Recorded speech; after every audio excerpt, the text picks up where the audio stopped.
Again, I'm a grateful believer in Jesus Christ. I come to celebrate recovery for alcohol, anger and depression, and now gluttony. I no longer struggle with alcohol. And I keep forgetting to say my name at the end of it, because I didn't do it the first time. My name is Darren. Darren. We live in a unique world right now. Every decade, every generation that comes up, it's always a little bit different. They got a few more advantages, maybe. Technology. I remember getting my first computer, a Tandy 8088. It had like 125 kilobytes of memory, something like that. They said you'll never fill it up. I don't know if you ever noticed when you buy electronics, they say you'll never fill it up. The reason why I got that is to make my life better, make my life easier. I figured I could do some things with that where I wouldn't have to work so hard. Next thing you know, I'm diving in trying to figure out how to use this thing. Every free moment I've got, I'm working with it. And now, we all have these. Well, I say we all do. There are a few people who don't. Bless them. They are truly blessed. My goodness. I mean, as the Eagles song in Hotel California, they're just prisoners there of their own device. I mean, you look at your family when you get together, you see this all the time. When I teach classes and I do a lesson and then I say, okay, it's lab time. How do I know they're done with the lab? Every one of them pulls out a phone and start doing this. So I know, I can watch, I'm monitoring, and okay, everybody's done. We can move on. Everything we do, as far as technology goes, we're trying to save time. Give us more time. Are we getting that? No. Are we getting that time? There is a time and place for everything. God put it in words. In the book of Ecclesiastes, we don't even know who wrote that book. Well, the world doesn't even know who wrote that book, but we do know. It was authored by God. Amen. Maybe a human hand eventually wrote it down, but it was from God. And in Ecclesiastes 3, verses 1 through 8,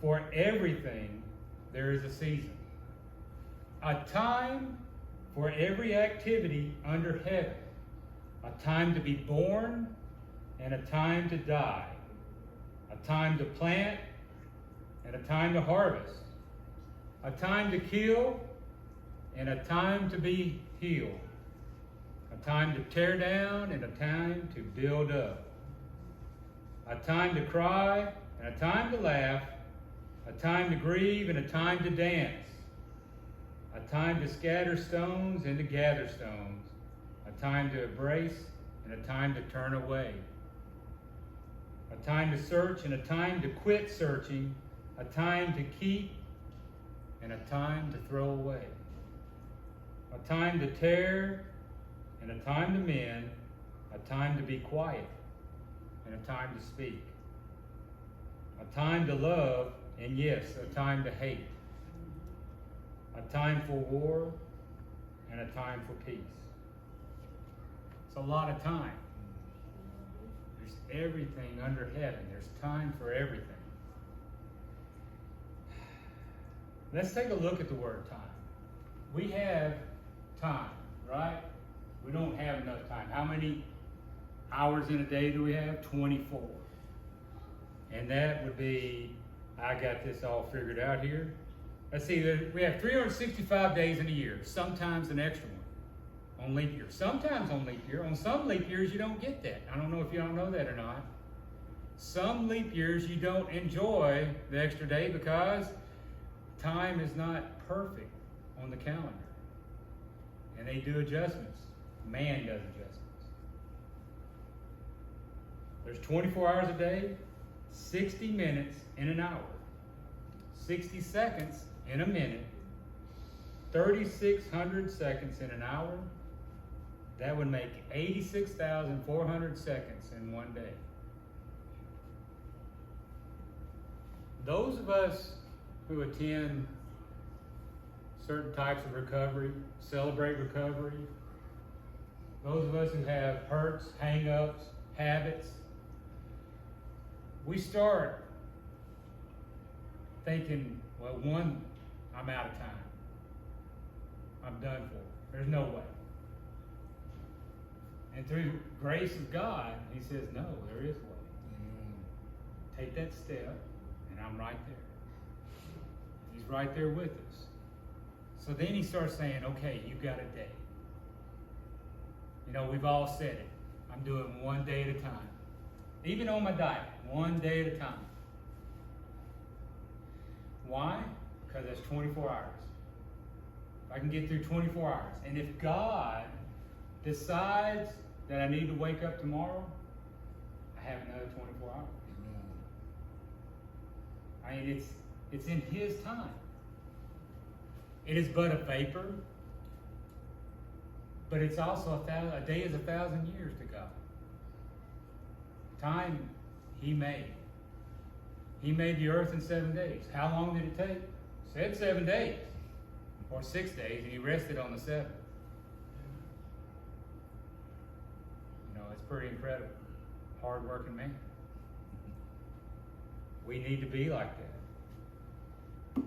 So let's divide the word time up. That's something that a lot of Celebrate Recovery lessons have. You know, they'll take an acronym for it. So let's say the T. What does the T in time stand for? It could be a lot of things, but we want to say it's things. Things, that's time. We have things that come into our lives that blocks us from our goals or helps us to attain our goals. They're things. How do we handle those? If we have an issue with it, we go to God with it. And he helps us with those. He helps us reach our desires. He wants for us, just like any father. Any father wants for their children. A child asks, if it's in our best interest, he will grant it. In his time. In his time. We want it now. Come on, God, I'm ready. And he says, hold on. We'll see. I simply stands for I, me. Or we can say us. We have to face all our obstacles. We have to do that. That is us. If we have this day that God granted us, and he made no bad days. God did not make a single bad day. We should rejoice and be glad in it. For this is the day that God has made. So, when you have that bad day, who made it? I made that bad day. I allow, using Kimberly's example, someone but she didn't make it a bad day. She praised God for surviving, but it could have went another way. I know with me, I've laid on some horns, said some things I probably shouldn't have said, some very creative words. All right? And then I feel bad, especially when I look in the rearview mirror and there's my grandson. Wow. Then I have to talk to him. Don't repeat what I just said. So I stands for I. M. M stands for mountains. Again, we all have these mountains that we must climb. We're going to have mountains to climb. We're going to have valleys. And like Brother Ashley said, are we supposed to carry those mountains? No. We are supposed to climb them. And he will help us. We will take his yoke and we will start on that track. And he will get us where we need to be. And once we get there, then we can descend that mountain. Boy, you know how it is especially when you're riding a bike.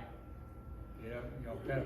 I don't ride a bike anymore. I used to a lot, but maybe I'll get back to it. You pedal, finally get up, and then when you come down, man, what a relief. It's fantastic. Or you can even say, like, I do like whitewater rafting. When you're paddling, paddle, and then finally you hit that fast stream and you don't have to do anything except steer. You hold tight. It's a great feeling. And then E stands for experience. With our hurts, our habits, and our hang-ups, we're going to have these experiences. And there's reasons for it. Because we have someone else right beside us that might be looking at us and saying, "Whoa, how'd they do that?" They start watching you, and you're being a better example. You're being a child of God. You're being a Christian coming back up out of that muck and mire, Amen. helping someone else.